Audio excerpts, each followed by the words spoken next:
না। তো যাই হোক, আমি গতকাল আমাদের সামনে বলতে বলতে বলতে প্রায় 12:30 পৌনে 1টা হয়ে গেছিল। আজকে আল্লাহ কতক্ষণ বলা বিষয়টা উনি জানেন। তবে কালকে বলেছিলাম গোটা মাওলাহাকে সবাই চলে আসবে,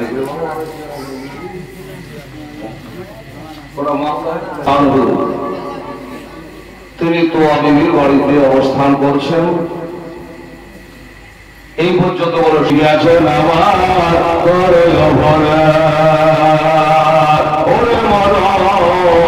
আজ বলে তোরে দয়ার নবী ঠিক আছে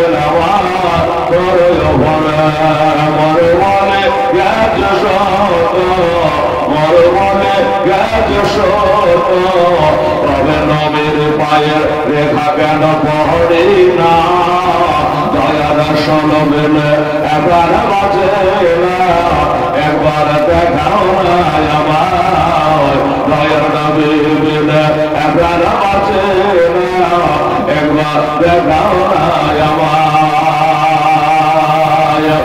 ওরে রাখা সনত ভাই দয়ার নবী আমার গেছেন কোথায় ওরে রাখা সনত ভাই দয়ার নবী আমার গেছেন কোথায় রাখাল বলে বুঝি না নবে রাখাল বলে চিনি না নবে তোমরা নবী তারে দয়া নামে হেবে একবার বাঁচে না একবার দেখাও না আমার দয়ার সলবে না একবার বাঁচে না একবার দেখাও না আমার কবে গেল গাছের তোলে শেষাই বড় শত রান্না করে একাল গাছের তোলে শেষাই বড় শত রান্না করে রাজা হাসরে মহাবিপদে খোদা রাজা হাসরে ওই মহাবিপদে আমার মত কেমন হবে দয়া নামে একবার বাঁচে না একবার দেখাও না আমার দয়ার সলবে না একবার বাঁচে না একবার দেখাও না আমার আল্লাহুম্মা সাল্লি মাওলানা মুহাম্মাদ ওয়া আলা আলিহি মাওলানা মুহাম্মদ সাল্লাল্লাহু তাআলা আলাইহি ওয়াসাল্লাম। বাবা আমার মা বোনের একটু খেয়াল রাখবেন। এবার ইমাম মুসলিম ওখানে আরাম করছেন আর এই ইবনে জিয়ার বাবা কবিবাহী যোগে একবারে ট্রাক্ট ঘোড়া দিয়ে বলল যাও ওকে ইমাম মুসলিম যেখানে থাক যার বাড়িতে থাক খুঁজে বার করে। তাই ঘোড়ায় চড়ে বাবা খুঁজতে বার হয়েছে এজিদের লোক বুঝলেন।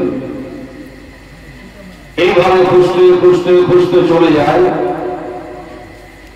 তবে ওই যে বলেছিলাম ওই মেয়েটা একটা কথা বলেছিল যে আমি আল্লাহর কাছে কত সাধনা করে দোয়া খায় করে একটা বেটা চেয়ে নিয়েছিলাম, নাম রেখেছি কি বেলাল। সেই বেলাল ওই দরবারে চাকরি করে, এখনো সে বাড়ি আসে নাই। কালকে বলছিলাম মা বাবার করে একটাই কথা বলে, বাবা রাত্রে বেলা ফিরে মাগরিবের কিছুক্ষণ পরে বেলাল চলে আসলো। মা জিজ্ঞাসা করবে কেন এত আজকে তোর দেরি হলো কেন? মায়ের মন এত দেরি হলো কেন? বলে আজকে দেরি হয়ে গেছে। একটা কথা বলো, তুমি দানা পানি পেয়েছো কিনা? মা বলে বেটারে, এমন মা জগতে কে আছে রে যে ছেলের মুখে দানা না দিয়া নিজে খেয়ে এটা মায়ের চরিত্র নয় রে বাবা। আজকে বললি আমি খেয়ে দিয়েছি কিনা, যেদিন তোদের ছেলে পেলে হবে, সন্তান আদি হবে, বেটা বেটি হবে, সেদিন বুঝতে পারবি যে বেটা বেটির ওপরে মা বাবার কত দয়া। তো বলল তাহলে বা তোমার কথাই বোঝা গেল যে তুমি খাওয়া দাওয়া করনি। হাতে পায়ে পানি দিল,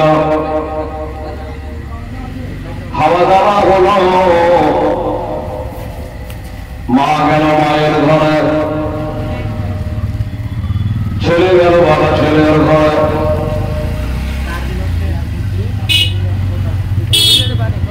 আলহামদুলিল্লাহ রিয়াজউদ্দিন কথা হাসপাতালে ভর্তি আছে। আল্লাহ তাকে জানে সেভাবে কুলিয়া দান করে, আল্লাহ যেন তাকে বেড়া মুক্ত করে দেয়, তার জন্য 200 টাকা যে মহতি জালসায় দান করেছে। আমরা দোয়া রাখবো আল্লাহর পর ইনশাআল্লাহ। যাই হোক বাবা, রাত্রিবেলা তো বেটা গেল, বেটার ঘরে মা গেল মার ঘরে।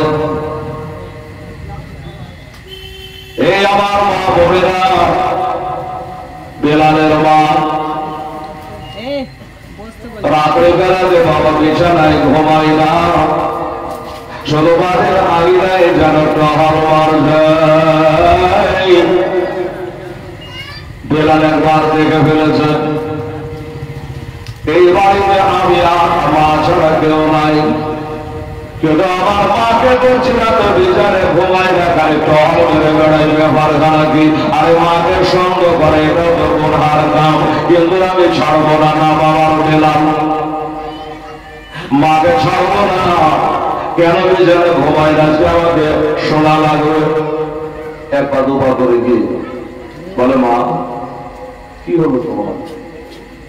আজকে ঘুমাচ্ছ না, খালি রাস্তায় বাড়ি আগিনে ঘুরে বেড়াচ্ছে, এত রাত হয়েছে, গভীর রাত হয়ে গেছে।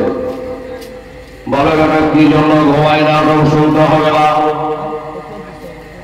তুই আরাম কথা ঘরে যা। বলে না আমার বলা লাগবে, আমি দেখেছি গো মা, ওই ঘরটার দিকে তুমি মাঝে মাঝে ফলো করছো, তাকিয়ে তাকিয়ে দেখছো। মা মা বলছে না কেন? যারা ধরবে তাদের দরবারে বেটা আমার চাকরি করে, যদি আগে বলে গিয়ে যদি বলে দেয় তবে উনি ধরা পড়ে যাবে। এই জন্য বলতে চাইছে না, কিন্তু বেলাল জিড়বিড়ি করে ধরলো। মা আজকে বলা লাগবে, বলতেই হবে, বাধ্য হল।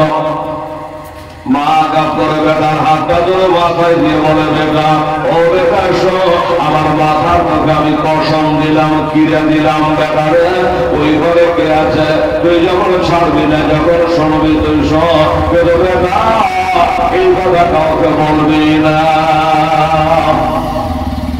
আমি তোকে বলবো আর তুই কিন্তু কাউকে বলবি না।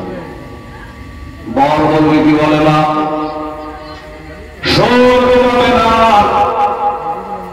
যদি কাউকে বলেছি নিজের লোককে, তাহলে আমি মা, আমি তোকে দুধের কেনা মাফ দেব না। আমি যদি মাফ না দিই তুই জান্নাতের বাতাস পাইবি না। মা আমি কাউকে বলবো না। বলো বলছো বেটা সব যাদের দলতে নামাজ পেয়েছি, রোজা পেয়েছি, হজ পেয়েছি, যাকাত পেয়েছি, শরীয়ত পেয়েছি, বেটা ওই আমার নবী পাক সাহেবের নামাজের ঘরের একটা সন্তান, যার নাম হযরত ইমাম হোসেন রাদিয়াল্লাহু তাআলা আনহু, মাগরিবের নামাজ পড়ে তোর জন্য ইন্তজার করছিলাম বসে বসে। উনি এসে পানি চাইল। এবার জানি হলো ইনি হলো মা ফাতেমার ঘরের লাল, ইনি হলো নবী বংশের সন্তান, এর থাকবার জায়গা চাইল, এই কারণে তাকে ঘরে জায়গা করে দিয়েছি। খবরদার যেন বলিস না। বলে ঠিক আছে, কাউকে বলবো না। বলবি না? বলবো না। বাস কথা হয়ে গেল। সকালবেলা 10টার দিকে বাবা ডিউটিতে যায়, 8টায় বেরিয়ে গেল বেলাল। মনে সন্দেহ হয় যে বেটা এত আগে তো কোনোদিন যায় না, তবে রাস্তার কথা একটু হয় আবার একবার স্মরণ করিয়ে দিই। আবার স্মরণ করিয়ে দিলাম, এটা খবরদার কাউকে বলিস না। ঠিক আছে মা, কাউকে বলবো না। চলে যায়। এদিক থেকে বেলাল যাচ্ছে, আর ওদিক থেকে 20-22 জন ঘোড়ায় চলে চলে আসছে।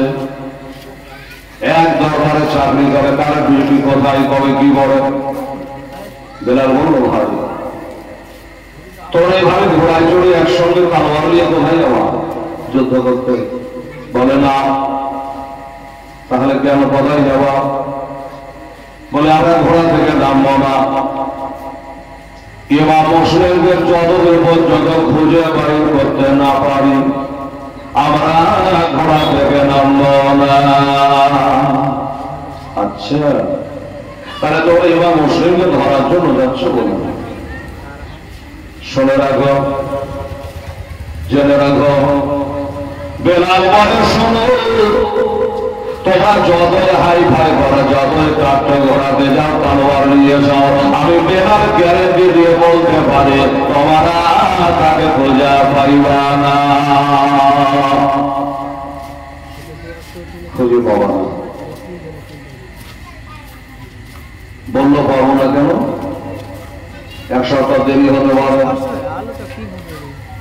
10 দিন দেরি হতে পারে, খুঁজতে খুঁজতে পাবো না কেন? বলে পাবি না, চ্যালেঞ্জ করে বলতে পারি তোরা পাবি না। কিন্তু মনে একটু কিন্তু খরটাকে হয়ে গেল, সন্দেহ হয়ে গেল যে না, একে ধরতে হবে, মনে হয় কিছু জানেই ব্যাপারে, তার কথাই বোঝা যাচ্ছে। না হলে হয়তো বলবে না। বলে বেলালে সত্য করে বল, এই ব্যাপারে তুই কিছু জানিস কি? বেলাল বলে 100 বার জানি, 1000 বার জানি। জায়গা লোক আসছে, বসবে, একটু জায়গা বাড়াও। কমরাজি কমিটি গ্যাস কাটা নয়, চিনাও যাবে। কমিটি সবার গ্যাস হয়ে আছে নাকি? একটা লোক আসছে, বসবে, আর যদি বলো যে না, তার লোক মানা করে দেবো, যারা সেগুলো শেষ জায়গা। সুবহানাল্লাহ।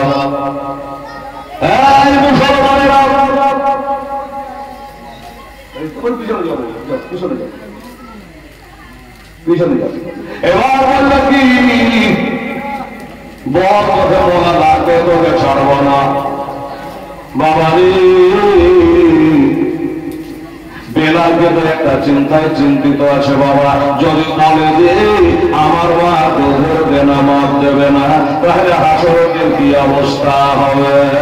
এদিকে তোর এবার যখন তারা জিউর করে বাবা ধরলো, চাপড়ে ধরলো, মজবুত করে ধরলো, তোকে বলা রাখবি, তখন বাবা বলে দিল, বলার সময় আমাকে বারবার করে আমার মা নিষেধ করেছে বলার জন্য, এই জন্য বলছিলাম না। তবে আমাদের বাড়িতে, আমাদের ঘরে উনি আরাম করছে, আমার ঘরে আরাম করছে। আমি রাত্রিবেলা নিজের চোখে দেখে আসলাম, কেন মা কসম দিয়েছে ভাই, এই কারণে আমি বলছি না। বলে যা, তোর ডিউটি করলাম, তোর কোনো চিন্তা নেই, তোর মাকে জানতে দেবো না, আমরা বলবো না যে তোর বেটা পাঠিয়েছে। বেলাল চলে গেল, আর এরা ঘোড়া চলে ভালো তোমার বিবির বাড়ির গেটে হাজির। ঘোড়া যে করে আসছে, এই ঘোড়ার শব্দকে আবার ইমাম মুসলিমের কানে যাচ্ছে। এত ঘোড়ার আওয়াজ কেন? আমার মনে হয় এই ঘোড়ায় চড়ে আমাকে ধরার জন্য আসছে। ওরে গাদ্দারি, ওরে কুমার গাদ্দারিরা শোন, আমাকে যদি ধরতে আসিস আমিও ছাড়বো না।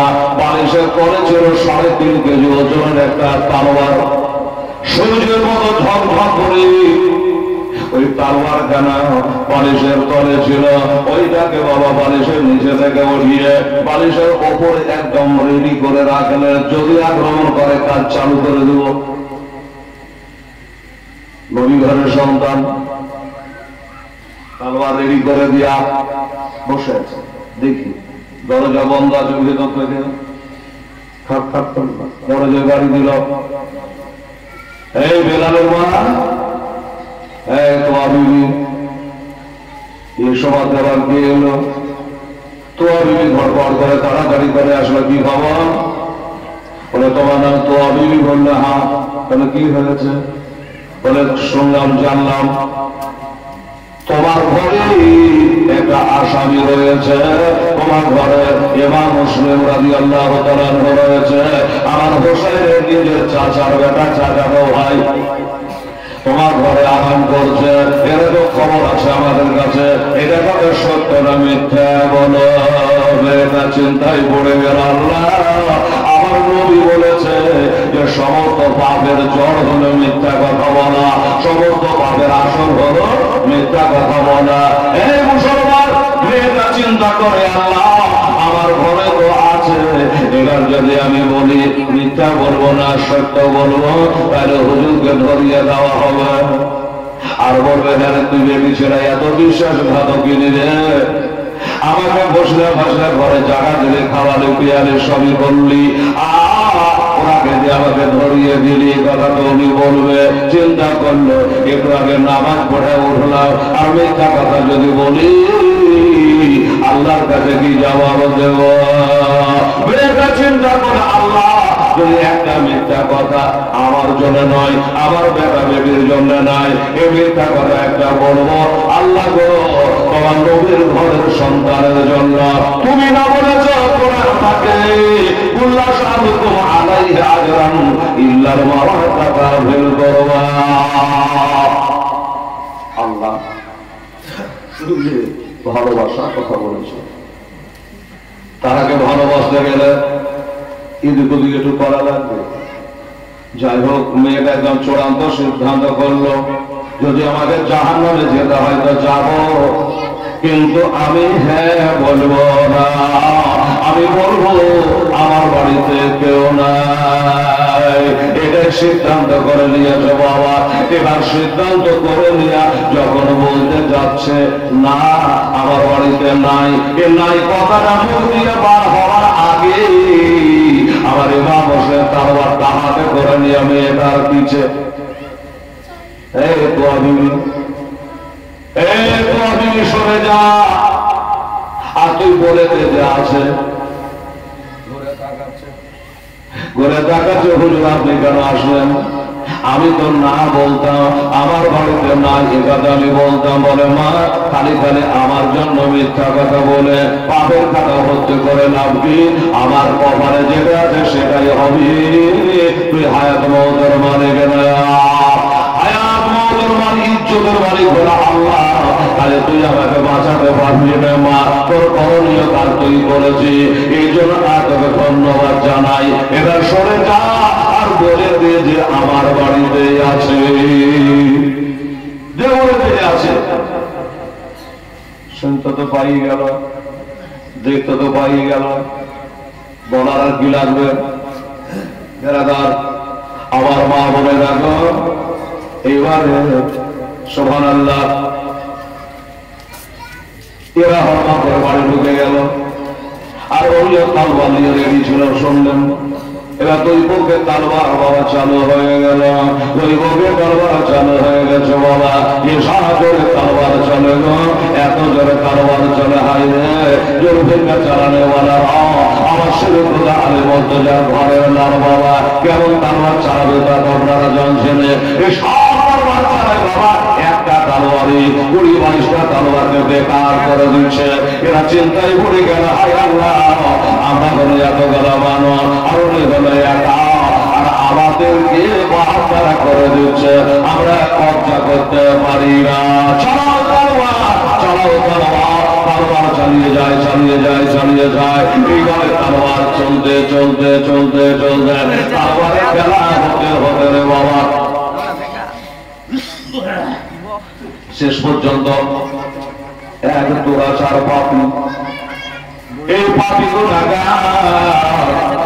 বলল আমাদের কথা যদি জানতে পেরে যাই ইবনে জিয়াদ, যখন এত বড় মানুষ একটা মানুষকে কবজা করতে পারেনি, আমাদের চাকরি থাকবে না।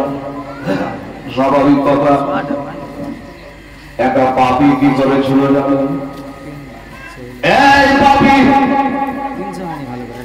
একটা তলোয়ার নিয়ে গেল, আমার মা ভগবান নাম কি শেরে কোটাল এভাবে সুযোগ পরিবার তলোয়ারটা জোরে ঝেড়ে দিয়েছে। কোন দিকে রুখে টানে তলোয়ার, বাবে তলোয়ার, পিছে তলোয়ার, সামনে তলোয়ার। বাবারা কোন দিকে রুখবে? একটা তলোয়ার বাবা ঝেড়ে দিয়েছি, আমার হুজুর দেখে নিয়েছে এ তলোয়ারটা আমাকে ঝেড়ে দিয়েছে। যেগুলি বাবা সরাসরি একবারে ডাইরেক্ট মাথায় মেরেছে, তুই খানা করে দেবি। যেগুলি তলোয়ার খানা মেরে দেওয়া, হুজুর পিছন দিকে পিছিয়ে গেলেন, একটু পিছন দিকে পিছিয়ে গেল। আর যেমন পিছন দিকে পিছিয়ে যাওয়া বাবা গো, আর একটু পিছনে হয়তো ফড়াটা কেটে যায়। যেমন তলোয়ার চালিয়েছে পিছন দিকে পিছিয়ে গেছে, কিন্তু ওই তলোয়ারের আঘাটা একবারে বিলেটের মতো হয়ে ধার ছিল, বিলেটের মতো ধার হয়েছিল। ওই তলোয়ার লাগবে তো না, হুজুরের মাথায় লাগলো না, কপালে লাগলো না, নাকের উপর লাগলো না, ওই তলোয়ারটা লাগবে তো না, এই ঠোঁটে লেগে গেল, অপরকার ঠোঁটে বাবা লেগে গেল, ঠোঁটটা কেটে গেল। আর একটা দাগ চেঞ্জা দাগ ওরা করে জমিতে পড়ে গেল। যেমন দাঁতটা খুলে পড়ে গেছি, রক্তের বন্যা বইতে আরম্ভ করেছে। বাবাকে তার ভাগা ব্যথা, আমার নবী জানে উহুদের প্রান্তর নবীর সন্তান শহীদ হয়েছিল। দাঁত ভাঙা কত ব্যথা, আর সেই ঘরের সন্তানের সন্তান বাবা শহীদ হয়ে গেছে। ঠোঁটটা কেটে গেছে, রক্তের বন্যা বইতে আরম্ভ করেছে। আমার ভাইরা মা বোনেরা তিনি বাবা কাতর হয়ে গেলে, ব্যথায় ব্যথিত হয়ে গেলে, আর জমিলে আর নিচে নয়, উনি বাবা ঘরের ছাদের ওপর চড়ে নিয়েছে, ঘরে ছাদের ওপর উঠে গেছে। উঠাই ছাদের ওপর উঠে একটা একটা করে আর আসবে। আর এই ব্যথায় ব্যথিত থাকলে কি হবে? একটা একটা করে তাকে জবাই করবার ছাদ থেকে নিজে বেরিয়ে দেওয়ার, কিন্তু কেউ সাহস পাচ্ছে না, কেউ সাহস পাচ্ছে না বাবার কাছে ভিড়া ওপরে যাওয়ার। শেষ পর্যন্ত বাবা মোহাম্মদ বিন আশাস বলে একটা লোক, আশাসের বেটা মোহাম্মদ,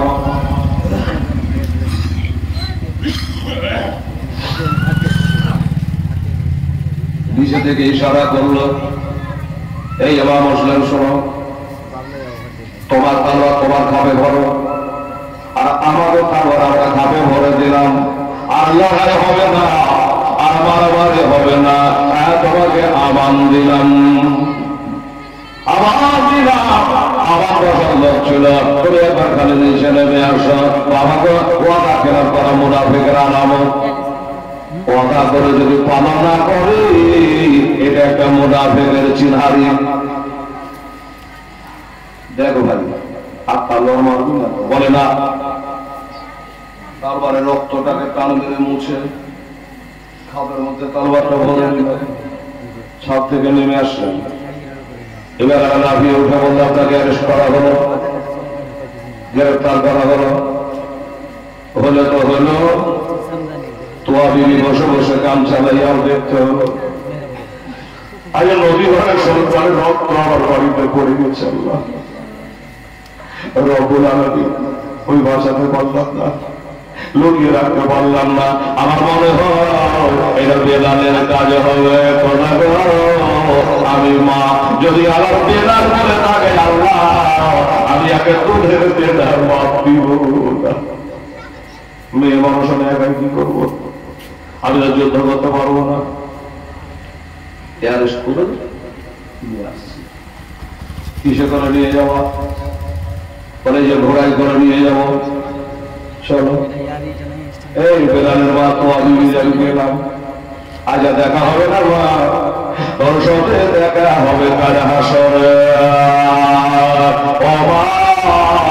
কোনো টেনশন করবে না, চিন্তা করবে না মা। এবার ঘোড়া নিয়ে যাচ্ছে, ঘোড়ায় করে নিয়ে যাবে। যাবো ঘোড়ায় যাবো, পুলিশরা যেমন গাড়িতে উঠিয়ে নেয় তো ঘোড়ায় তুলছ বাবা। এবার বসলে ঘোড়ার ঠেকাবে পা রেখে, যেমনি ঘোড়ায় চাপতে যাবে আমার এমা মুসলিমের জবান থেকে একটা দোয়া বারণ শুনে জানেন মুখ থেকে। এটা তো আমার হলো, ওই দোয়াটা হলো ইন্না লিল্লাহি ওয়া ইন্না ইলাইহি রাজিউন। এই দোয়াটা বললেন।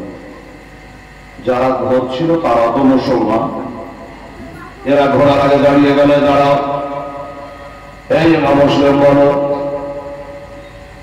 এই দোয়াটা তো মানুষ মারা গেলে পড়ে, কেউ মারা গেলে দোয়াটা পড়ে, কারেন্ট চলে গেলে দোয়াটা পড়ে, বাতি লিখে গেলে দোয়াটা পড়ে, হাত থেকে চিরানি পড়ে গেলে এ দোয়াটা পড়ে, চলতে চলতে পায়ে হুজুক লেগে গেল এ দোয়াটা পড়ে। তোমার পায়ে হুজুক লাগলো না, কারেন্ট লাগলো না, বাতি ঢুকালো না, চিরানি পড়লো না, কেউ মরা খবর দিলে না, তো ইন্না লিল্লাহি কেন বললা? এটা তোমাকে বলা লাগবে। আমার ইমাম মুসলিম বলছে, ওরে ধোঁকাবাজেরা, ওরে চিটিংবাজেরা, মিথ্যাবাদেরা, আমি কেন করেছি তোরা জানতে কি পারিস না? তারপরও জিজ্ঞাসা করছি, আপনারাকে বলি এই বাবারা, আমার ভাইরা, ইমাম মুসলিম দোয়াটা কেন পড়েছিল জানেন?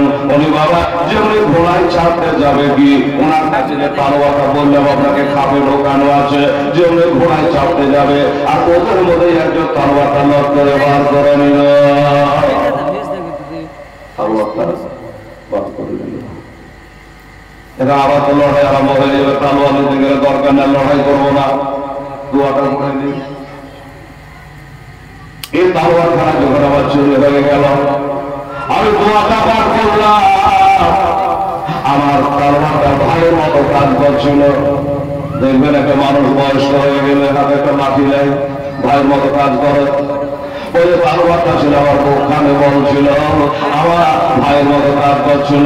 কিন্তু তালোয়ারটা যখন চুরি হয়ে গেল, এরা যখন বার করে নিল, আমার বিপদ আর দেরি নাই, সন্নিকটে বিপদ আগিয়ে আসছে রে। ওই জন্য আমি ইন্না লিল্লাহি দোয়া কেন পাঠ করেছি। তখন তারা বাবা চুপ হয়ে গেল। হাজার হলো নবীর ঘরে ছেলে, এদের হলো বাহাস করে পারবে বাবা। এবার ধরে নিয়ে গেল ইবনে জিয়াদের দরবারে, বলে হুজুর এই দেখেন এর নাম হলো ইমাম মুসলিম রাদিয়াল্লাহু তাআলা আনহু। ইবনে জিয়া জিজ্ঞাসা করে তোর কাছে তোমার নাম ইমাম মুসলিম বলে? বলে তোমার কারণে এই দেশে দুইটা দল পয়দা হয়েছে, একটা হলো হোসাইনের দল, একটা হলো ইয়াজিদের দল। এখানে দুটো দল ছিল না, যাকে শোনা যা করার করেছে, আর বেশি বলার দরকার নেই। একটা কথা খালি তোমাকে বলবো, বলে ঠিক আছে বলেন। বলে যারা পিছনে কথা তুলবো না, তুমি যদি প্রাণে বাঁচতে চাও, জানে বাঁচতে চাও, একবার খালি মুখে বলো যে আমি আজ থেকে হোসাইনকে ছেড়ে দিলাম, জানে বেঁচে যাওয়া। উনি বলে অসম্ভব কথা, একবারে অসম্ভব কথা, আমি হোসাইনকে ছাড়তে পারবো না। আপন চাচার বেটা হোসাইন হলো বড় ইমামের একেবারে ইমামুল জাহা, আর ওই হোসাইনকে ছেড়ে আমি তার হাত ধরবো, দরকার নাই, দরকার হলে নিজের জানটাকে দেব, কিন্তু হোসাইনকে ছাড়বো না। ছাড়বে না, বলবো না। এই কে আছিস? এত তাড়াতাড়ি একটা সিদ্ধান্ত নেওয়া যায় না। একে একটা রাত জেলে ঢোকা, প্রাণের ভয় না কার আছে? তাই একটা রাত আগে জেলে ঢোকা, জেলের মধ্যে থাকুক, তার সকাল 10টার সময় বাহির করবো, আর একবার জিজ্ঞাসা করে শেষ জিজ্ঞাসা করে নেবো। যদি হোসেনকে ছাড়ে করবো, আর যদি না ছাড়ে কতল করবো। চলো একবার অন্ধকার জেলে নিয়ে গিয়ে ঢুকিয়ে দিয়ে তারা মেরে দিল।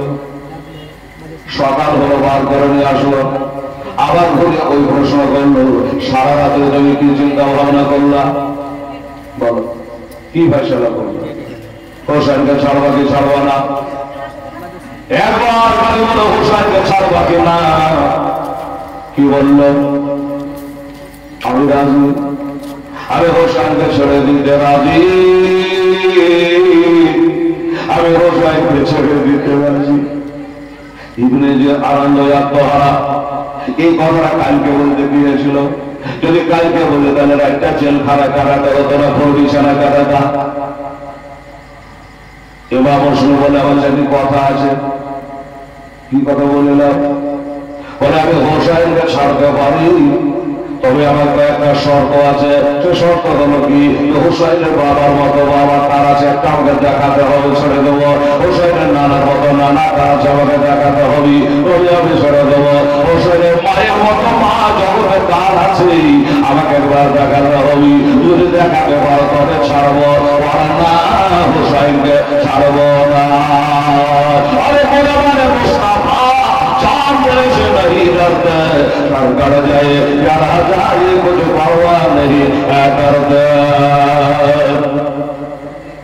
परवाह हुसैনের মা বাবা একটা মা দেখাতে, বাবার মতো বাবা দেখাতে, নানার মতো নানা দেখাতে।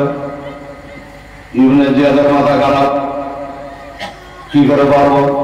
হুসাইনের নানা হলো নবী আর আমাদের নানা হলো কবি। আমাদের মা আছে দিদি, কিন্তু আমাদের মায়ের জান্নাতের গ্যারেন্টি নাই। হোসেনের মায়ের জান্নাতের গ্যারেন্টি আছে, শুধু জান্নাতের গ্যারেন্টি নয়, জান্নাতেই মহিলাদের তিনি হলো সরদারি নিয়ে। এরকম মা আমি দেখাতে পারবো না, নানার মতো নানা দেখাতে পারবো না, বাবার মতো বাবা দেখাতে পারবো না, বাবু খালাদের মতো দেখাতে পারবো না। বলে দেখাতে যখন পারবে না, পরিষ্কার কথা আমি ছাড়তেও পারবো না। ইবনে জিয়াদ বলছে যে আমিও তো ভাবছি নবী ঘরের সন্তান এত শর্টকাটে এত সহজে রাজি হয়ে গেল, কিন্তু পিছনে মেয়ে গিয়ে রেখেছে কে জানে। ছাড়বে না বললে না, ঠিক আছে রেডি হয়ে যাও, জান্নাতকে ডাকলে নিয়ে যাও। পাড়ার শেষে নিয়ে গিয়া ঘরের ছাদের উপর তুলে একবার দোতলা ছাদের উপর উঠাইবা, উড়িয়ে তার শিরোচ্ছাদ করে দিবা, তার মুন্ড কেটে দিবা। করার পাশ হয়ে গেল, হাকিমের হুকুম হয়ে গেল, এবার নিয়ে যাবে। কাঁদছে বলে একটু দাঁড়াবে, আমি পালিয়ে যাব না, আমি পালিয়ে যাব না, আমাকে শহীদ করা করবি কর। ইবনে জিয়াদ আমার তিনটা কথা আছে ভাই, শহীদ তো করে দিবি, আমার তিনটা কথা আছে একটু শুনবি না। বলে কি কথা? বলে এক নম্বর কথা হলো, এখানে আসার পরে আমি একটা নিজের হাতে চিঠি লিখে আমার ভাই হোসেনকে আসার জন্য আহ্বান করেছি, মেলা রাস্তা বলে চলে আসো, মেলা রাস্তা চলে আসবো, তোর একটু মানা করে দিও, এই কাতার দেশে যেন উনি আর না আসে। একটা হয়ে গেল। দ্বিতীয় নাম্বার কথা হলো, এই দেশে আসার পরে আমার 700 টাকা দেনা হয়ে গেছে, আমার ধারণা আমার ভাই হোসেনের ব্যাপারে দেনাটা শোধ করে দেবো। আর যখন তোমরা শহীদ করে দিবা আর তোর ভাইয়ের সাথে দেখা হবে না, ওই দেনাটা তোমরা শোধ করে দিও, ওই দেনাটা করে কে করে দিন আমার কাছে না যায়। দুটা হয়ে গেল। 3 নম্বর কথা হলো এটা, আমাকে যখন শহীদ তোমরা করবা, শহীদ করার পরে আমাকে তোমরা জানাজা করে তোমরা আমাকে মাটির তলে দাফন করে দিও। এই তিনটা কথা একবার বলো না ভাই। ও ইবনে জিয়াদ, আমার কথা চিন্তা তোমরা মানবা কি মানবা না? ইবনে জিয়াদ বলেছিল হ্যাঁ, তোমার সব কথা মেনে নেব গো, একটা কথা মানবো না। কোনটা মানবে একটু বলো, শুনে যায়, টাকা পড়ে যাবো, শহীদ হয়ে যাবো, একটু শুনে যায়, কোনটা পারবো না? বললো আমাকে শহীদ করবো ঠিকই, কিন্তু তোমার জানাজা পড়বো না। নবীজি বলেছে জানাজা করে একটা উহুদ পাহাড় বরাবর নাকি পাওয়া যায়। আল্লাহ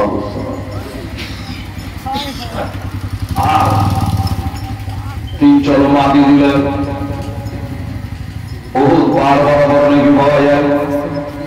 তা কত বড় পাপীর দল ছিল ইয়াজিদ দলকে আপনি বুঝলেন, যেটা তেমনি কি বেশুরা করবে না। বলল তোমার জানাজার গ্যারেন্টি না, তোমাকে মাটি দিতে পারবো না। কাম করে শুনলি একটা ছাদের বোতলেই তার মাথাটা কেড়ে নিয়া ওই ছাদ থেকে নিচে চালিয়ে ফেলে দেয়, যেন টুকরা টুকরা হইয়া যায়।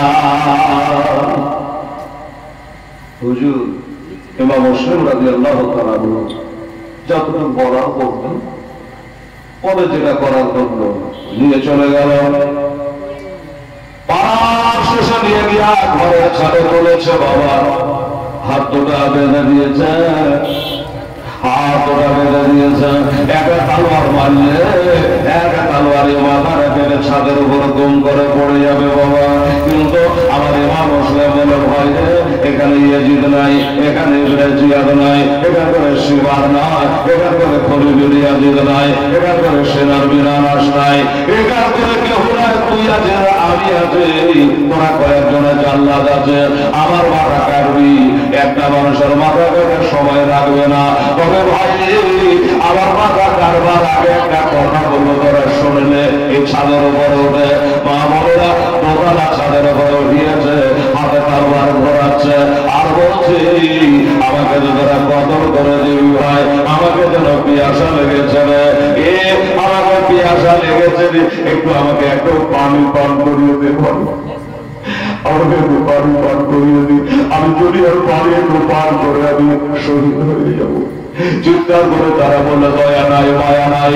বলল তুমি নিজেকে মানো না, তোমাকে পানি দেওয়া হবে না, পানি দেওয়া হবে না, বিভাজিত অবস্থায় তোমাকে শহীদ করব। দেখ ভাই আমার বলার কর্তব্য বললাম, এবার তোরা যেটা ভালো মনে করে করি। একজনে বলে দেখলে লোকটা তো এখনই খতম হয়ে যাবে, আর এখানে ইয়াজিদরা ইবনে জিয়াদ নাই, যাকে চাহেনি একটু পানি না চেয়েছে, এক লোটা পানি তাকে দিয়ে দে, পানি পান করে নে বাবারা, আমার মা বোনেরা এবার লোটাই করে পানি এনে দিলে জেলাও তাড়াতাড়ি কেউ দেখে না। কেউ যদি দেখালে তোমাদের চাকরি বাদ, তাড়াতাড়ি করে পানিটা পান করে নাও।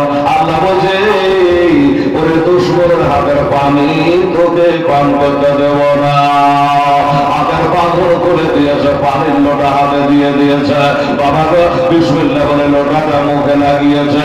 আর যেমন মুখে লাগানো অমনি বাবা মা বোনেরা মনে পড়ে ওই কুমারীর বাড়িতে যে ঠোঁটটা কেটে গিয়েছিল, একটা দাঁত খুলে গিয়েছিল, এবার লোটাটা যে পানি পান করার জন্য মুখে লাগাবে, ওই এই কাটা ঠোঁটটা পানিতে ঠেকে গেল, আর পানিতে ঠেকে গিয়ে বন্ধ রক্ত জালে চালু হয়ে গেল, বন্ধ রক্ত চালু হয়ে গেল, জ্বলন শুরু হয়ে গেল।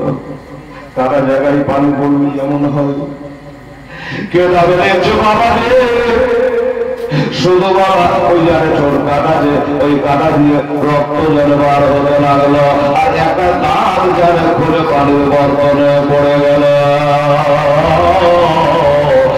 তাড়াতাড়ি করে মুখে থেকে পানির লোটাটা নিচে নামাইল, বলছে ভাই লিয়ালে আমার চাহাই হলো রে, কিন্তু এ পানি পান করা জায়েজ হবে না। কেন জায়েজ হবে না? বলে তোরা জানিস না আমাদের ঘরে মশলা তৈরি হইবে, আমরাই তো শরীয়তের মালিক রে। কান করে শুনেলে পানির খাসলত হলো তিনটা, তার মধ্যে একটা হলো পানির কালার। পানি যদি বন্ধ হয়ে যায়, বদলু হয়ে যায়, পান করা যাবে না, ওজু গোসল হবে না। পানির কালার যদি নষ্ট হয়ে যায় তা হবে না। তো তোরা যতটুকু পানি দিয়েছিল লড়াই করে আমার ঠোঁটকাটা দিয়ে রক্ত করে পানির রং যেন রক্তের কালার ধারণ করেছে, রক্ত হয়ে গেছে, এই পানি জায়েজ হবে না। পানির লোটাটা ফেরত দিয়ে দিল বাবা, আর পানি পান করা হলো না। আল্লাহ বলেন ওই দুশমনে ইয়াজিদের পক্ষের লোকেরা হাতের পানি তোকে পান করতে হবে দেব না, আর আমার হাউজে কাউসারে পানি পান করবে রে। বাস লোটা তো দিয়ে দিল, বলে এবার রেডি হয়ে যাও, কতন করবে বলে একটু দাঁড়া,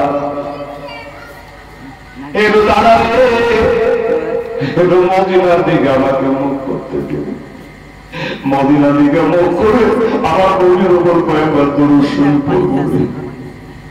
মেলা দুশ্মন আছে, দরুদ পড়ে না, বলছে একবার নবীর উপর কয়েকবার দরুদ পড়ি রে, আর নবীর উপর দরুদ সালাম পড়তে পারবো না। বাবা মদিনা দিকে মুখ করে এটা দরুদ সালাম পাঠ করে বাবা। আমার ভাইয়েরা বলে গেলে এবার বাবা রেডি হয়ে গেল, আরে তারওয়ার দিয়া এক তারওয়ারি বাবা মাথাটা গম করে ছাদে পড়ে গেল। বলে ইন্না লিল্লাহি ওয়া ইন্না ইলাইহি রাজিউন।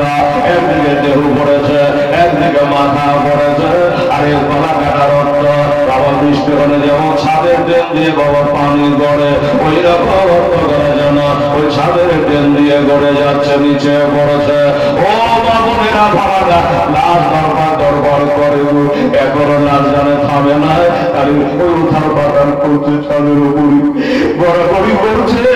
আর আমার মা প্রতিমা মদিনাতে পাচ্ছি, আমার দয়া নবী মদিনাই কাছে আমি, আমার ঘরের সন্তান রাজি অবস্থা। বাবা গো আল্লাহর হয়ে গেলে এবার কাঁদছে, আল্লাহর ফেরে তারা কাঁদছে তার গড়াগড়ি দেখে।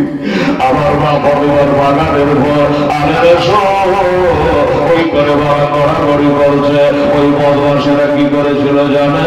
এই দেখেন বাবা এখনো লাশটা বাবা থাকলো না, এখনো ধরভর করে ওই অবস্থাতে একটা হাত ধরে একটা পা ধরে ছাদ থেকে তুলে জমিনে চালিয়ে ফেলে দিল, চালিয়ে ফেলে দিল। লাশ যাতে ছন্না ছাড়া হয়ে গেল, টুকরা টুকরা হয়ে গেল। আমার ভাইরা আমার মা করে রাখো, এই হল এবার বসলে রাজি আল্লাহ আরহ জান্নাতের এসে বললো কাজ হতে হয়ে গেছি, আর সমাপ্ত হয়ে গেছে। যেইভাবে বলেছিলে সেইভাবে এবার মুসলিমকে কতল করে ফেলেছে।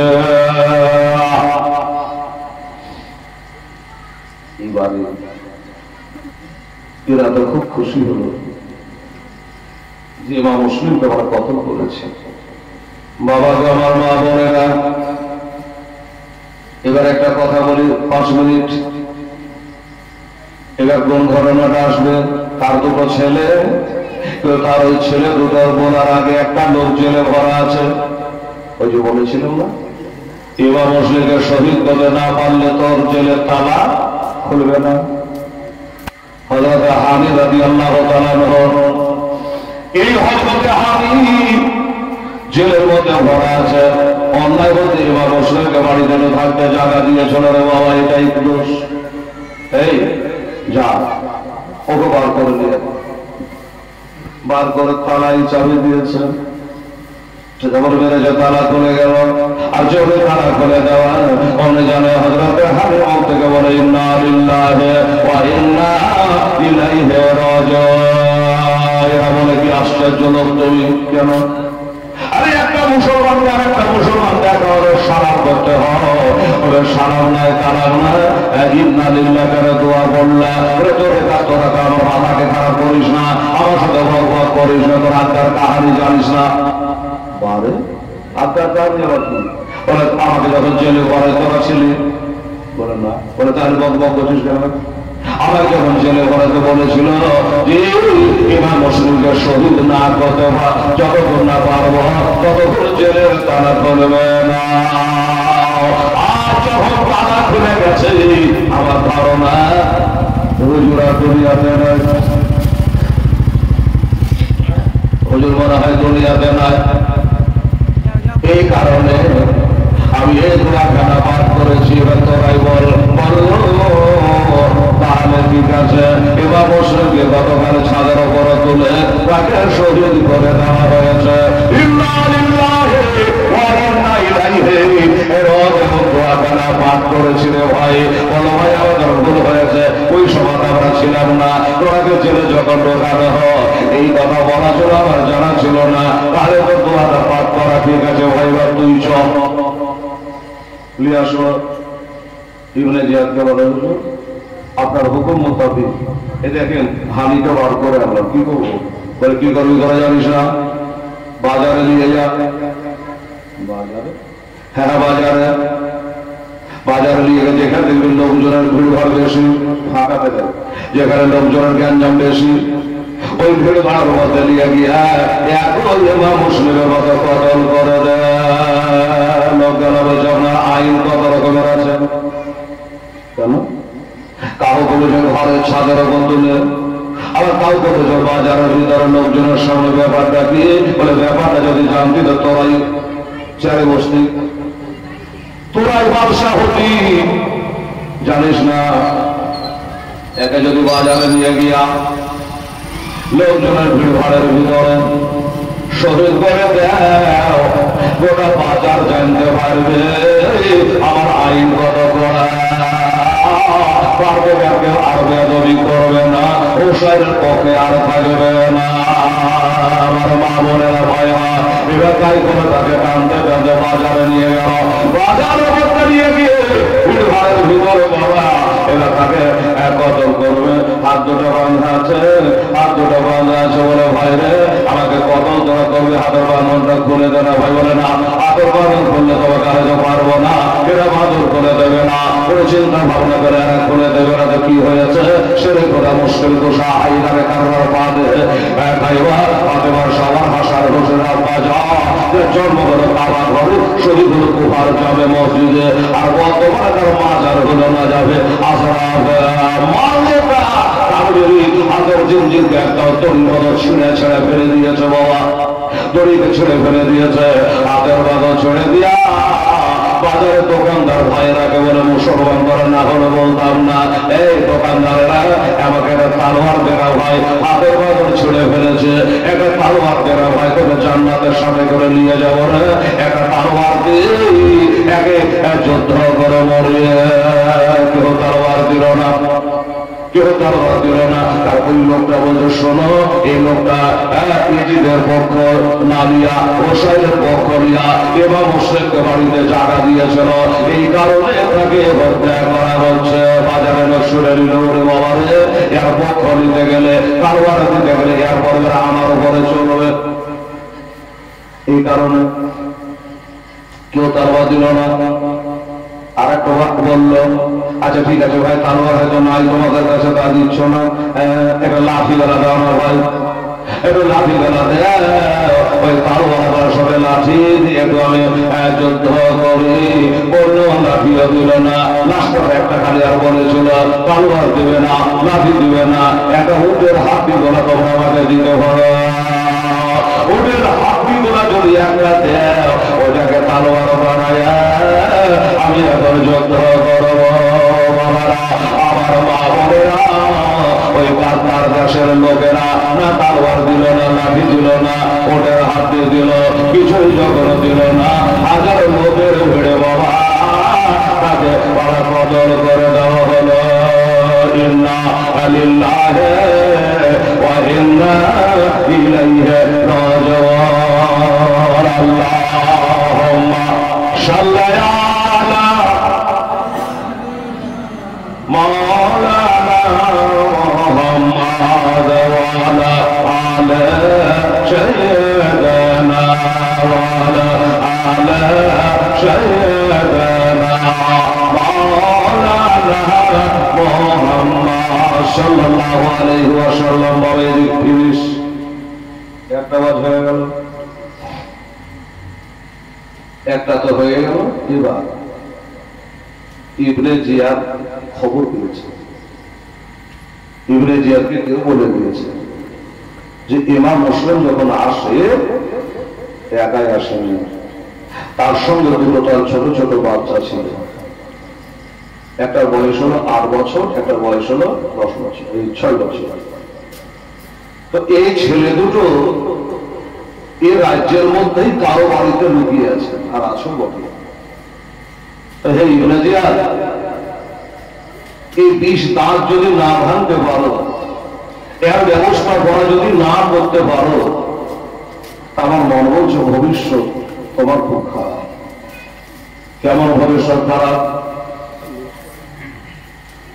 কথার কথা, ছেলে দুটো পাহাড় পর্বত জঙ্গল ঝরে কথা লুকিয়ে লুকিয়ে লুকিয়ে 2-4-5 বছর থেকে তারা বড় হবে, আর বড় হয়ে যদি পাপের খুনে পয়দা হয়, মায়ের দুধ পান করে থাকে, তবে পাপের বেটা হলে পাকের বদলা স্বরূপ আপনাকে হত্যা করবে। ইবনে জিয়াদের কিলহাই চমকে গেল, কথা কিন্তু কারেক্ট, কথা কারেক্ট। ছেলেরা জানতে বড় হবে আমার বাপকে কে মেরেছিল রে, আমার বাপকে কেনা শহীদ করিয়েছিল রে, এটা জানবে, জানার পরে আমাকে হত্যা করবে। এরা তো বাঁচিয়ে রাখা যাবে না, এরা তো বাঁচিয়ে রাখা যাবে না। কোথায় আছে আবার প্রচার হয়ে গেল, গোটা এলাকা গোটা শহরে এলান করে দেওয়া হলো যে ইমাম মুসলিমের ওই বাচ্চা দুটাকে যারা বাড়িতে জায়গা দেবে তার বাড়ি ঘর কিছু রাখবে না। কিন্তু বাচ্চা দুটো কোথায় আছে মা? ওই বাচ্চা দুটো কাজী সারার বাড়ি দিয়ে ঘরের মধ্যে তারা ঘুমিয়ে আছে। মা নাই, বাবা নাই, বাবা নাই, খবর এখনো পাইনি। রাত হয়ে গেল, বাড়ির মালিক কাজী সারা চিন্তা করলো, খোদা গো আমার মা ফাতেমার ঘরে তোর সন্তানকে পেলাম, কিন্তু ঘরে বুঝে রাখার যাবে না। তারা যদি জানতে পারে আমার বাড়ি ঘরে আগুন ধরে দেখতে হচ্ছে, টেনশন নাই, আমাকে হত্যা করে দেবে, তার জন্য চিন্তা নেই। আমার চোখের সামনে বাচ্চা দুটো মাথা কেটে নেবে, আমি এসে দিতে পারব না। কি করি? অনেক রাত, গভীর রাত, নিশিরাত, তাহাজ্জুদের টাইম। কাজী সাহেব একবার দুবার করে বাবা আস্তে আস্তে আস্তে আস্তে করে ঘরটায় প্রবেশ করলো। কোন ঘরটায়? যে ঘরটায় বাচ্চা ধরে এক বিছানায় শুয়ে আছে, ওই ঘরটায় গেল। ঘরকে আলো করে দিয়েছে, খুশবু করে দিয়েছে, আর দুই ভাই বোকা বোকা হয়ে শুয়ে আছে,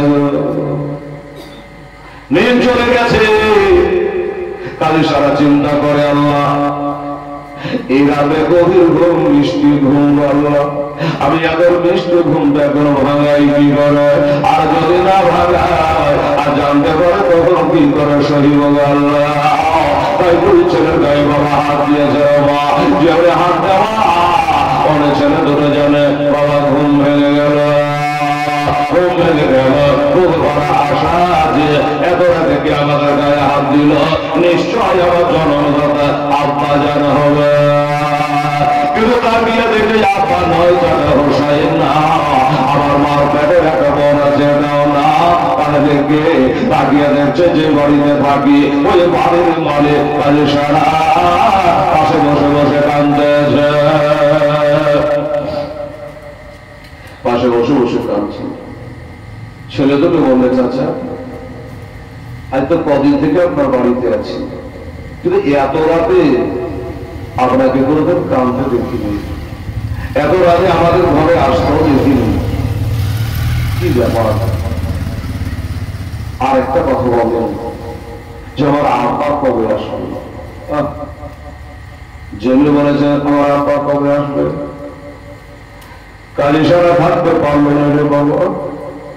ছেলে দুটোকে বিচার দেখে টান মেরে মুখখানে নিয়ে কাঁদছে, মুখখানে নিয়ে কাঁদছে, বলছে বাবা রে তোর বাবার কথা আমাকে জিজ্ঞাসা করিস না, তোর বাবা কবে আসবে আমাকে জিজ্ঞাসা করিস রে বাবা, আমি বলতে পারবো না। তবে শুনে রে বাবা, তোর বাবা আর জীবনে কোনোদিন আসবে না, আর জীবনে কোনোদিন আসবে না। বলে চাচা কেন গো? বলে ডাক্তার দেশের মানুষেরা ইবনে জিয়াদের অর্ডার ইয়েজিদের হুকুমে বাধার শেষে দিয়ে গিয়া ঘরের ছাদে তুলিয়ে তাকে শহীদ করে দিয়েছে। তাই আমার আব্বা শহীদ হয়ে গেছে বললাম। চাচা একটা কাজ করেন না, আল্লাহ ভালো করবে, আমার বাপের কবরটার কাছে তুলে চলে, আমার আব্বার কবরের কাছে তোমাকে দিয়ে চলে। আল্লাহর কোরআন বলছে আল্লাহর মধ্যে যারা শহীদ হয় তারা মরে না, তারা জিন্দা। আমরা আপায় আপা করে ডাকবো, আপার কবরে দোয়া করবো, আমার বয়ানি শরীরা আল্লাহ শিখায় দিয়েছে। আমরা এটা আপার কবর করে জিয়ারত করবো। ছেলে দুটোকে বলছে বাবরে তবে একটা দাবি করেছি, তোর আপার কবর করে জিয়ারত নিয়ে যাবো, কিন্তু বাবা তোর আপার কবর থাকলে না তোরাকে নিয়ে যাবো না। কেন ওরা আব্বার কবর না, ওরা আব্বার জানাজা হয় না, ওরা আব্বাকে তারা মাটি যায় না, ওই ঘরের ছাদে তুলে ওপর থেকে চালিয়ে ফেলে দিয়ে যায়। এই জন্য তোর বাপের কবরে নিয়ে যেতে পারলাম না, এই জন্য তোরা কি তোর বাপের কবর দেখাতে পারলাম না। মুখের কথা জবানে জানি বলছে বাবা এবার শোনো, বাবা এবার শোনো একটা কথা, সেটা হলো কি তোমার আব্বার ধ্যান এখনো ছাড়ো। এই ডাক্তারেরা তোমার আব্বাকে শহীদ করে দেওয়ার পরও তারা ঘুমায় নাই। তোমার আব্বাকে শহীদ করে দেওয়ার পর এবার আবার এনাম করেছে তোমরা তো শহীদ করবে। তোমার আব্বা তো শহীদ করেছেন, এবার তোমরা তো শহীদ করবে, তাই নাকি বললে? হ্যাঁ। শাসকের উপায় কি? উপায় কি? ছোটবেলা তো মা হারিয়েছে, এখানে সেখানকে আবার বাবু হারিয়ে দিলাম, এখন আমরা কোথায় যাবো, কোন দিকে যাবো, কি করবো? বলে বাবা রে আমার একটু খবর আছে, আমার জানা আছে, আমাদের বাবুর এখান থেকে একটা দল যাবে মদিনা। বাবুর এখান থেকে কোন কাজে একটা দল যাবে মদিনা। আমি বলছিলাম কি বাবা, ওই দলটার সাথ ধরে তোমরা মিলে জুড়ে যদি মদিনায় চলে যাও তবে তোমরা অনেক বেঁচে যাবা। আরে মদে নাতে কাঁদে নাবে, ওরে মদে পাপে লাগে, মদে आचर देने जागे, आचर देने जागे, और मोने कागे मजबे जोदे, और मोने कागे मजबे जोदे, एक बार मोदे नाते जा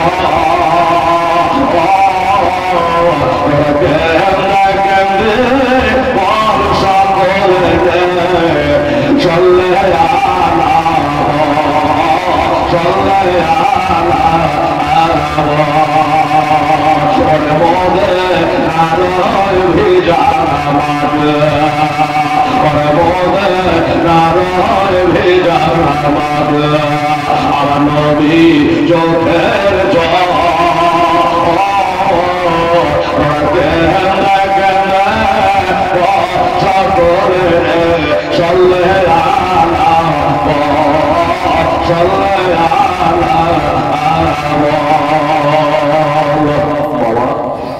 তোমরা